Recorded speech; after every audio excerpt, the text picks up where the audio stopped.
And we're back.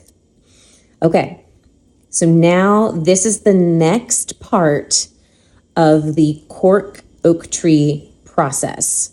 So we've already covered how that ties into water and how water ties into the clouds.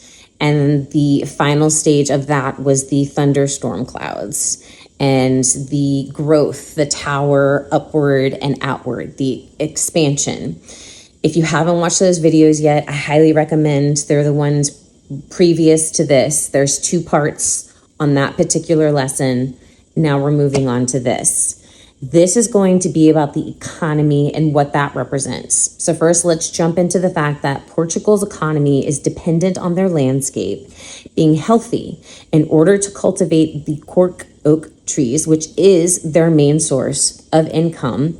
And that is so that they have sustainability and growth. Cork oak trees are a vital part of the landscape. And if you remember from the first part of this lesson, the landscape is us.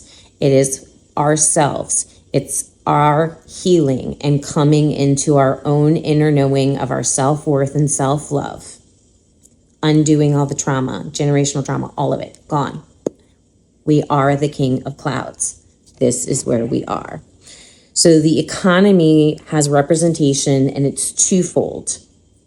One, it's divine union within the collective of the starseeds, which leads to the divine union and healing of all of mankind. The trees are a defining feature in Portugal of the Montando system. This system is a very specific ecosystem. It is significant for the habitat to survive due to various species of all kinds, which contribute to the overall resilience of the entire ecosystem. The ecosystem, that's our collective, as well as mankind. Do you see the linking? We are made up of different people, cultures, religions, beliefs, traditions. All of that is meant for a reason. There isn't supposed to be one way, one kind. All right, so now that you know that we're made up of a whole bunch of different stuff, including economies, this is literally everything that contributes to the world's existence. Just as our collective has different backgrounds and different people. We are all united, though, as one, as a soul family. However, within this soul family, there is a common denominator that unites us. One, it's our journeys. And 2, it's the common denominator.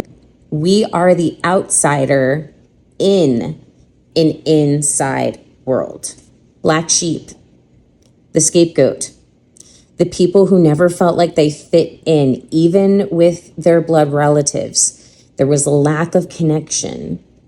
We also were the same people who intuitively and had a knowing that there was always something more. We wished for something more, a longing in our heart. So let's start with our journeys.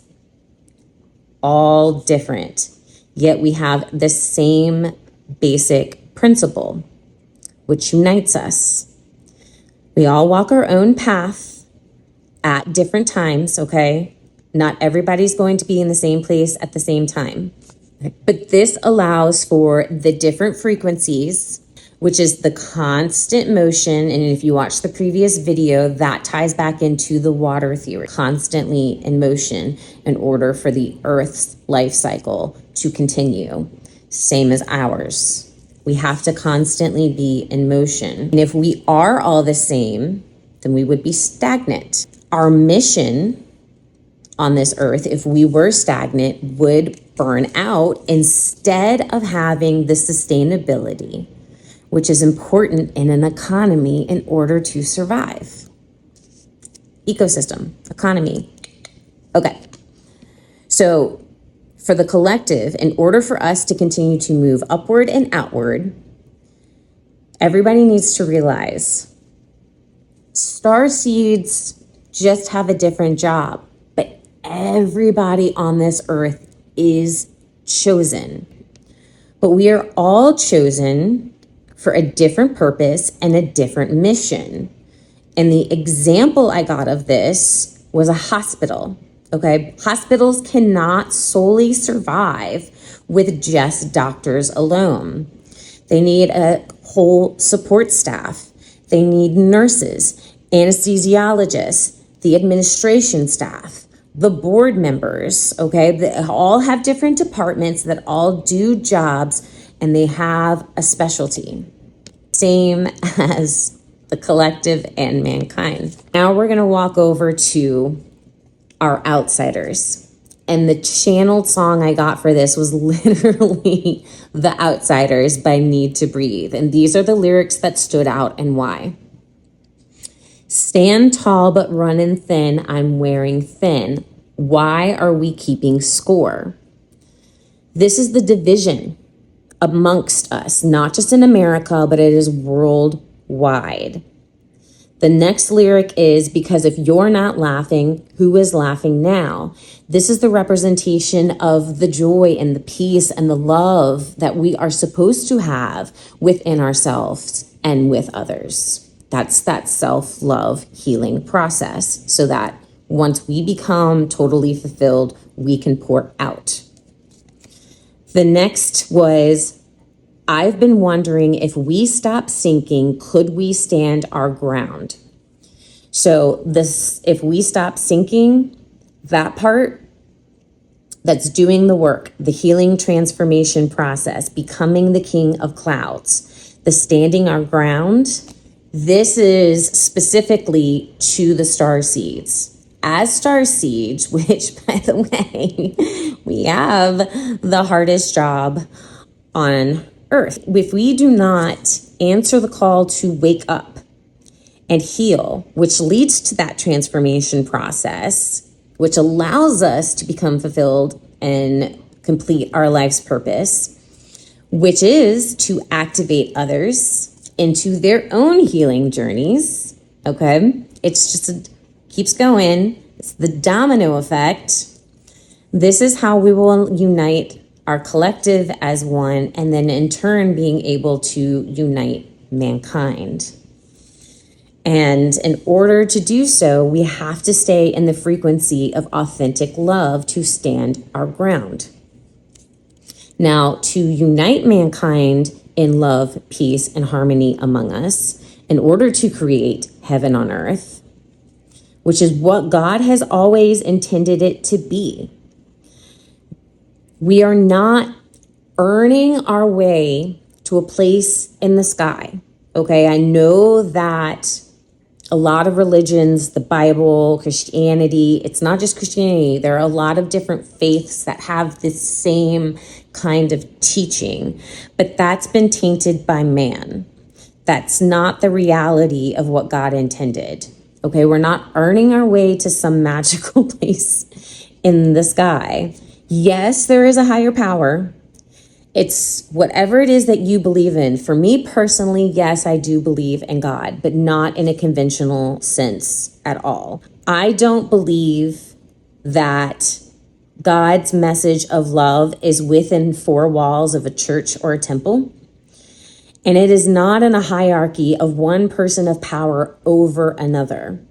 We are all powerful, we are all chosen and of importance, just in very different ways. The patriarchal system has created a caste system.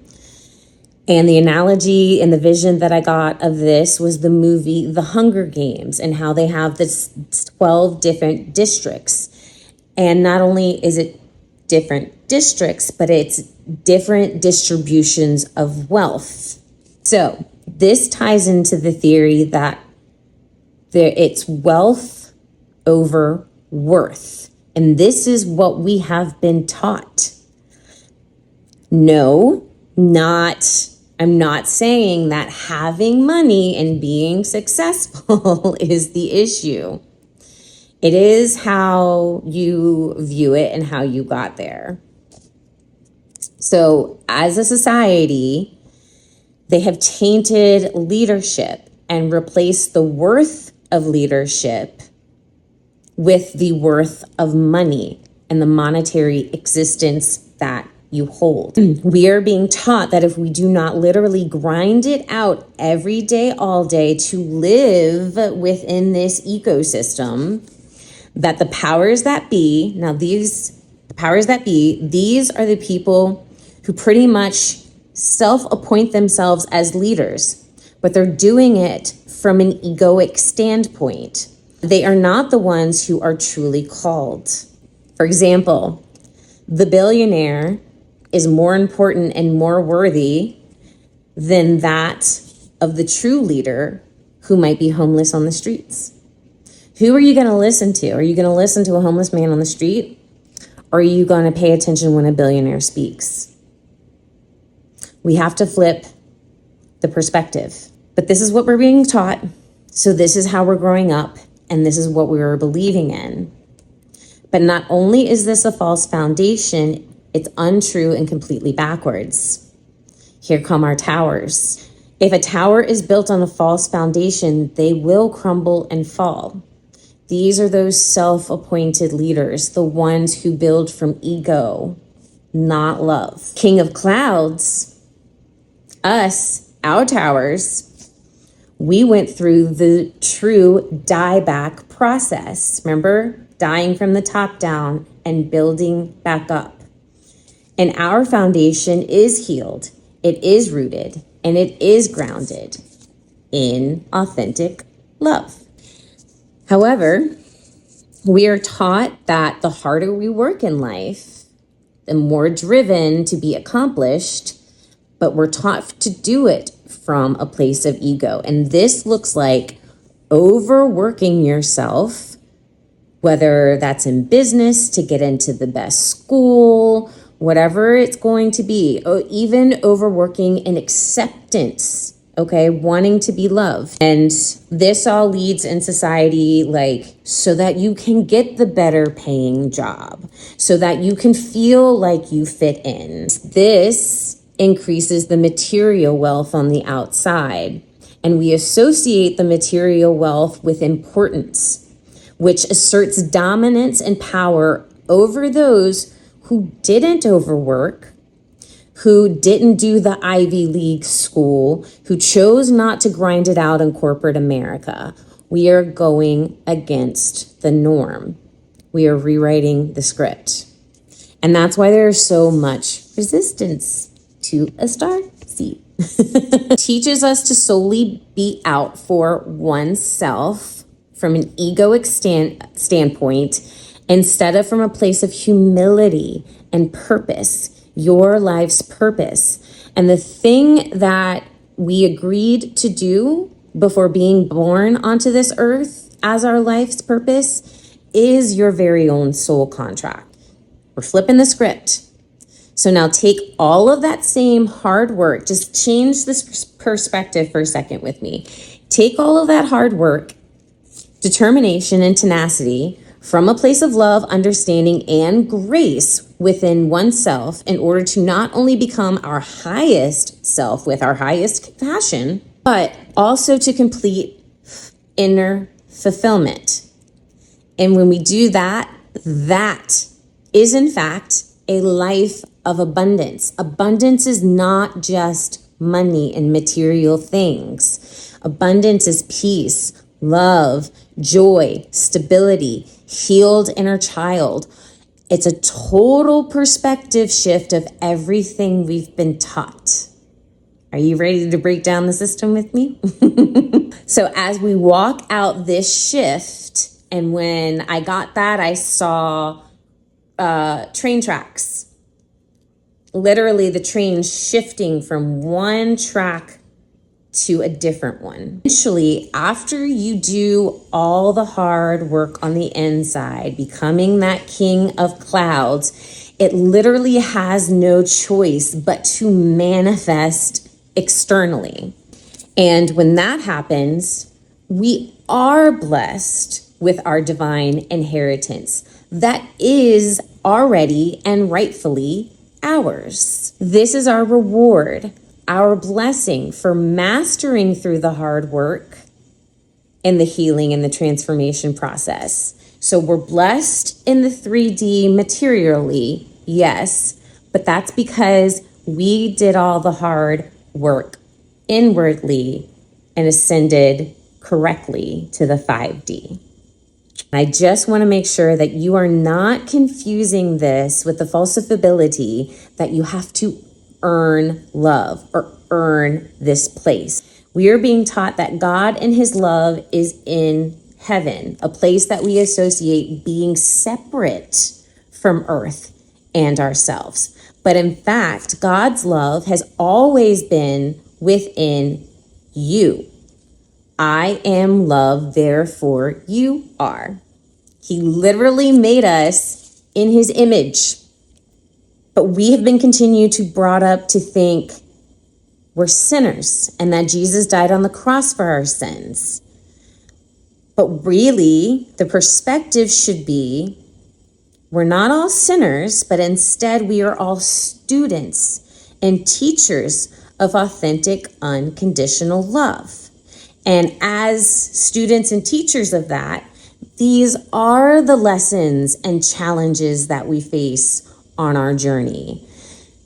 And we're not always going to get it right because we're not supposed to, okay? That's how we learn. You're not sinning. You're not a bad person. You're learning. Hey, what's beautiful about that is that the universal language of the entire world is love. Hello, Starseeds.